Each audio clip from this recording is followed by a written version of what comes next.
falling, I'm falling, I'm falling, I'm falling, I'm falling. Shouldn't be trusting me, I could be making it all up, you know.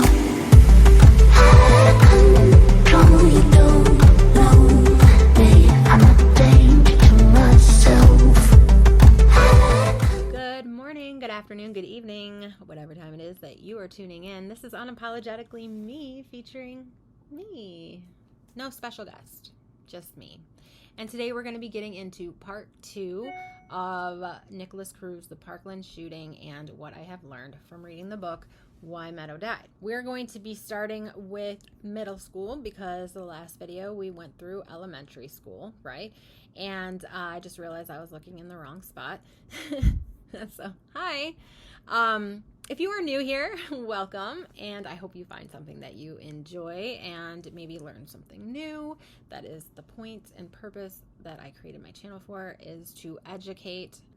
And my current subscribers, thank you guys so much for returning. I know I took a long break, but I am popping these babies out for you quickly. Let's get on into part 2.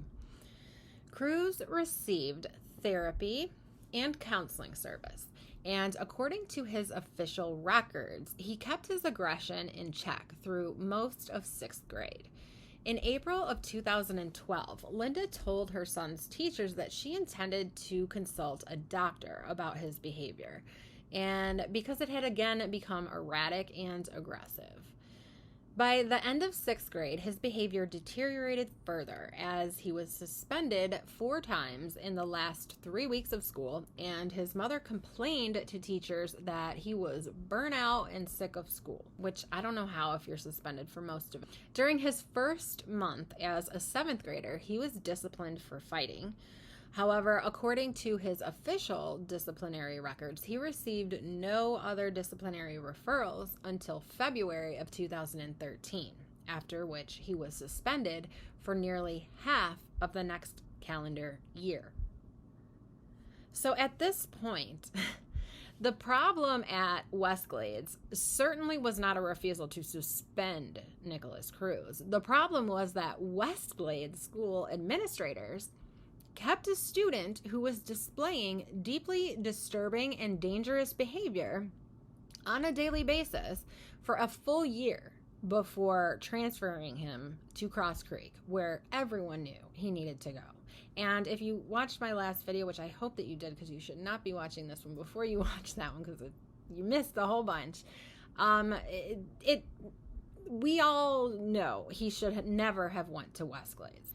He should never have went to Westglades. He should have immediately begun 6th grade at Cross Creek. They tried it for half of 5th grade. It didn't work. He should have been transferred back. Everyone knew who he was because he wreaked havoc. And that's a quote from a teacher.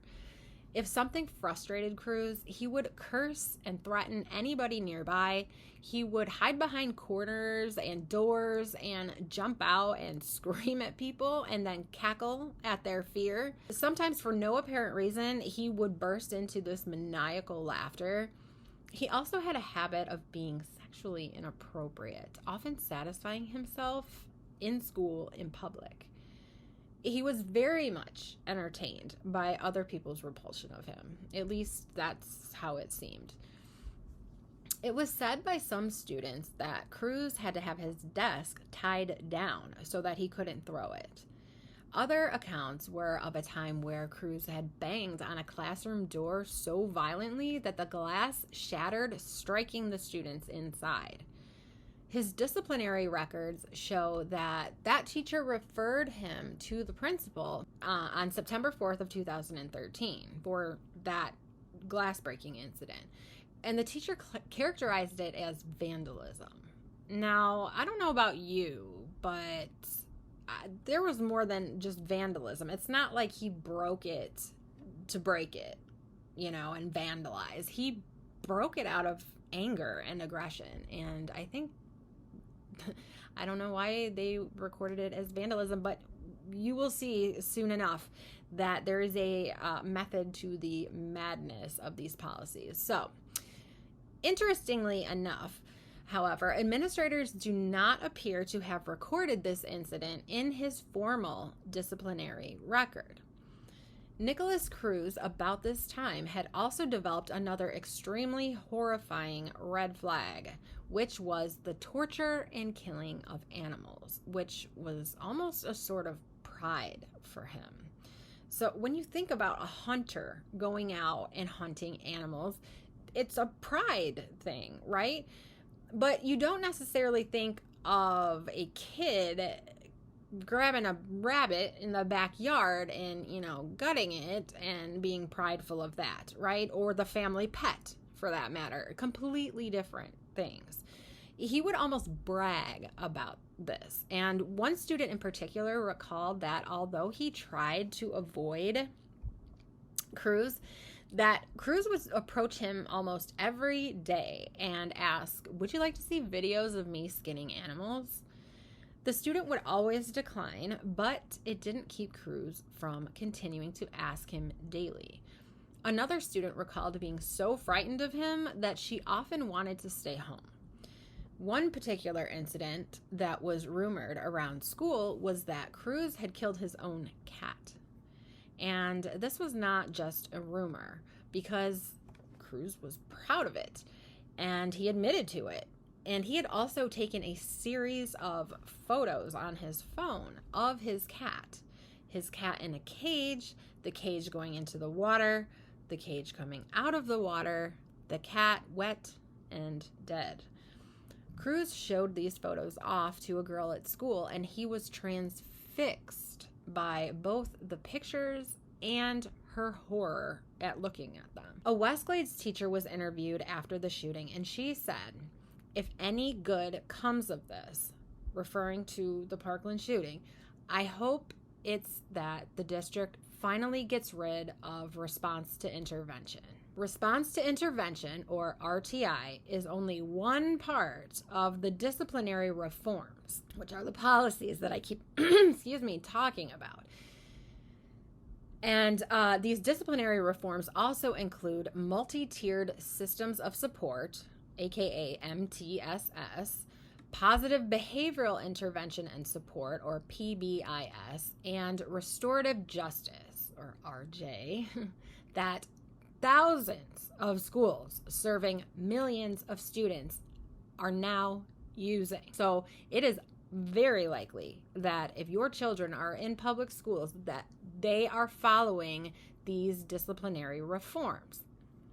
So we will get more into these a little bit later, but in short, the MTSS, RTI, PBIS approach to student behavior requires extensive documentation in the name of data-driven decision-making. I know.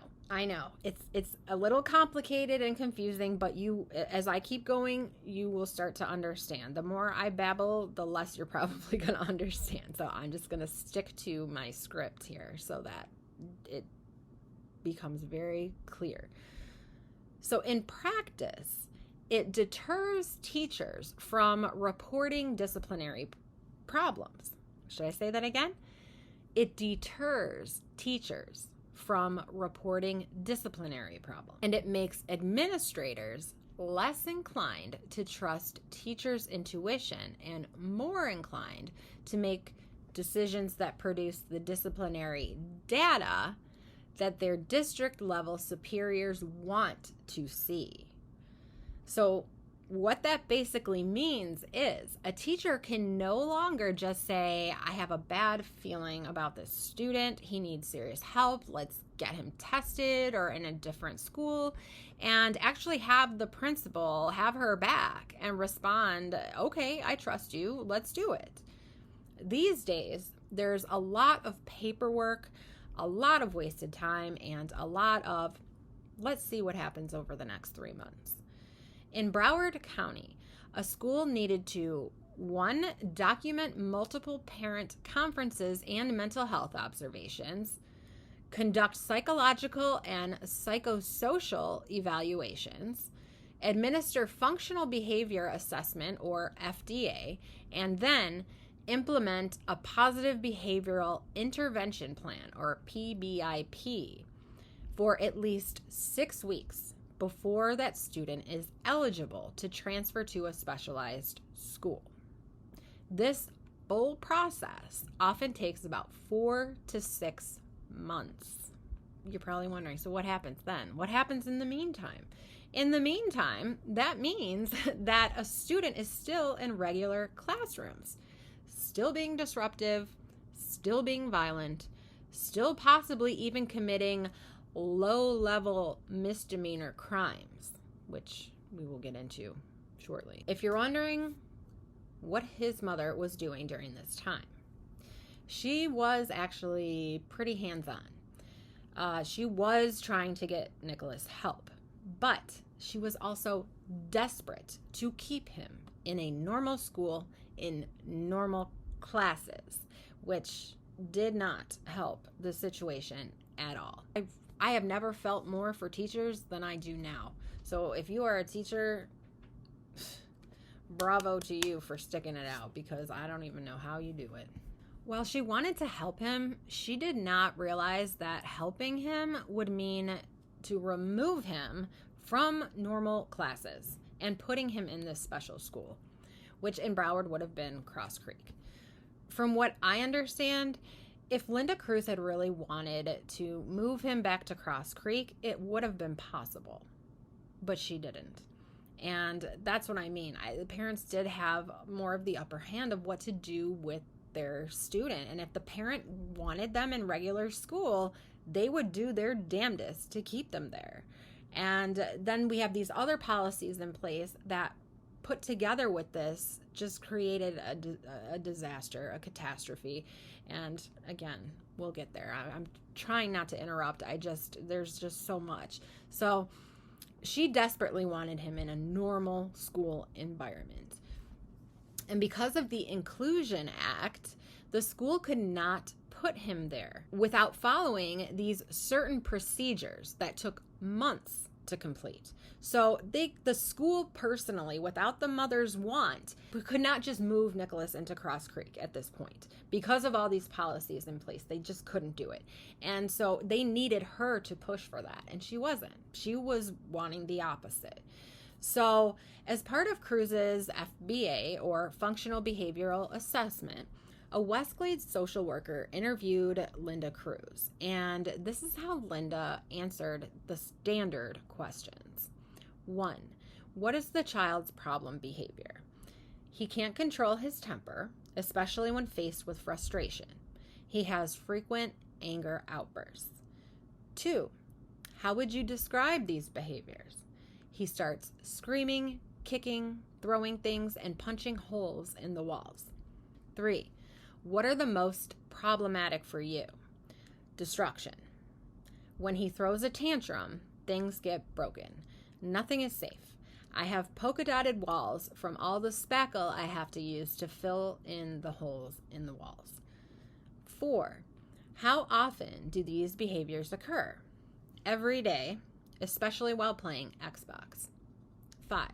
Are there situations in which the behaviors never or rarely occur?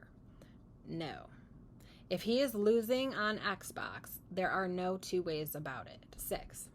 What do you think needs to be done to help this child? He needs to be properly diagnosed before he can be treated. I know ADD is not the cause of all of his problems. We need to know what is wrong with him. Now, I don't know about you, but this sounds to me that Linda Cruz knew that there was more to Nikolas's behavior than just ADD or ADHD or some of the other things that he had been diagnosed with. I think she knew that it was much more severe, and I think she wanted to help him. She wanted him to be tested further. She knew something serious was wrong with him. And to be honest, I think everybody knew that something more serious was wrong with him, but their hands were tied due to these policies that were in place. And Linda had way more control than she even realized. But she was trusting the school district completely unaware of the policy that was essentially keeping her son from getting the help that he truly needed. That's just my opinion, but that's what it really appears for me. The school never told her, look, you are in control, or maybe they did, and she just really wanted him in a normal school. And but at the same time, she's trusting the school. Oh, well, if he was really that bad, the school would be forced to move him. But they're not. They weren't. They couldn't. Their hands were tied. That was part one of everything, all right? The FBA. Basically, it's the beginning step of being able to get a child help, is to do this FBA. Once the FBA is done, then the teacher's required to begin to collect this data that we talked about earlier to go along with it. I'm not going to read every single part of this data to you, but I'm just going to break it down a little bit. This is some of the data that was included. September 3rd, the class was talking about the Second Amendment, and he became very excited to talk about guns. He had also used his pencil as a gun and went shooting around the classroom. September 4th, Nick drew a naked stick figure showing body parts that were sexual and pictures of people shooting each other with guns. September 11th, Nick returned from being out for an internal suspension, and after discussing the Civil War, Nick became fixated on the death and assassination of Abraham Lincoln, and he asked very inappropriate questions and was making shooting actions with his pencil. Some other questions he asked were, what did it sound like when Lincoln was shot? Did it go pop, pop, or pop, pop, pop really fast? Was there blood everywhere? After the war, what did they do with all the bodies? Did people eat them? On other days, it was noted that Nick was very worked up and anxious. He would make obscene gestures with his pencil and his hands. I think we all know what gesture he made. Another thing that he would do would be to make inappropriate hand gestures, pretending to self-satisfy and looking at other kids while he was doing it and laughing. I mean, that's pretty uncomfortable. He's still in a younger class, right? And you know, I know my daughters in 7th grade would be very weirded out and grossed out and possibly not want to go back to school until that problem was solved. But this is another thing. They're keeping him in a classroom that's not helping him, and it's completely taking away from the other kids in the class. They're not able to learn or pay attention or focus. You know, some of them are laughing, probably getting completely distracted. Some of them are fearful of him, you know, and some of them are just straight up annoyed because they're sick of it. Think of the teacher too. He also would frequently ask other kids, how am I still even in this school? He even knew that he should be at Cross Creek. The teacher said that Nikolas would find any excuse to bring up shooting guns or violence. He would get frustrated and say, I hate security. I hope they all die. And he stated to the teacher, fuck you, when she called security to pick him up. So upon speaking to his mother on the phone about an F that he had in this teacher's class, they talked about how he should not be playing these violent video games and that he should be put in a different school that can help with his behavior and emotional issues. So I'm gathering that the teacher told the mom, you know what, if he gets like this with Xbox, and like, stop the Xbox. But at the same time, I would think, I'm assuming that he would become violent with her if she did those things. So she gave him what he wanted. She very much placated him. She very much enabled him to continue this type of behavior. And I think, you know, the teacher was trying to tell her, you know what, he really needs to go to this other school. Why she didn't want to do this is beyond me at this point, because what is the point of him being in a regular school if he's going to be in trouble all of it? You know, every freaking 5 minutes he's getting in trouble. So they talked about his obsession with guns and violence. Linda had stated that he was interested in buying a BB gun. And he said it was just to shoot at trees. There was a time when the class was reading out loud and it was Nikolas's turn to read the last couple of pages, and he was intentionally trying to ruin the book for everyone else. I mean, some of these things are just typical. But the teacher said I asked him to stop, and he told me that he dislikes the book, and then he stated, I like guns. Can we talk about that? On October 21st, the teacher emailed the assistant principal saying, I wanted to let you know about Nick's behavior today. He seems to be getting worse and worse with each day. Following is what took place the first 10 minutes of class. Cruz wouldn't stop screaming. She told him that she would have to ask him to leave if he kept up the disruption. When he stuck up his middle finger at her, she went over to the phone.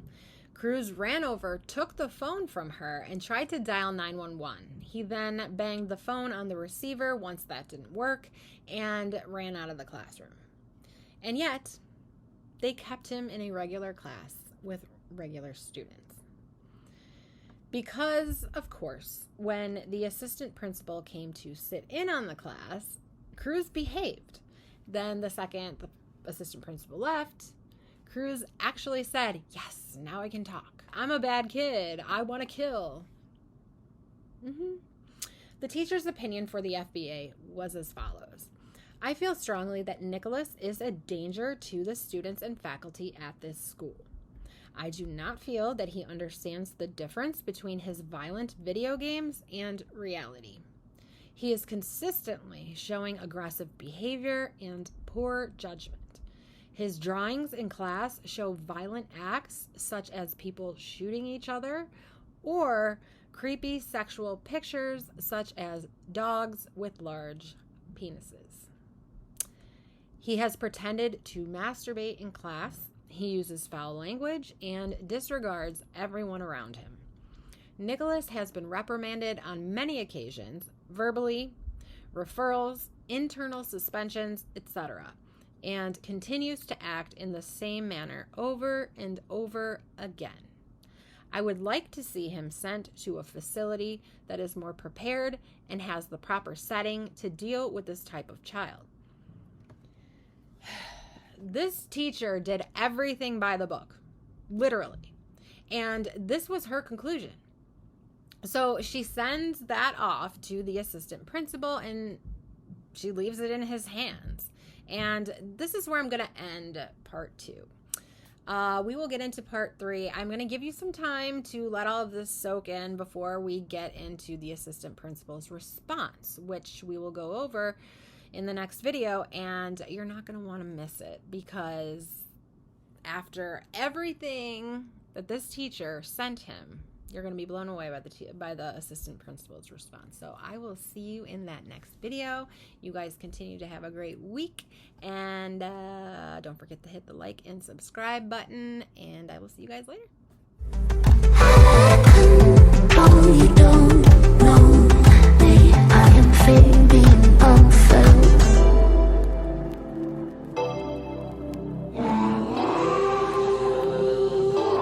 She very much enabled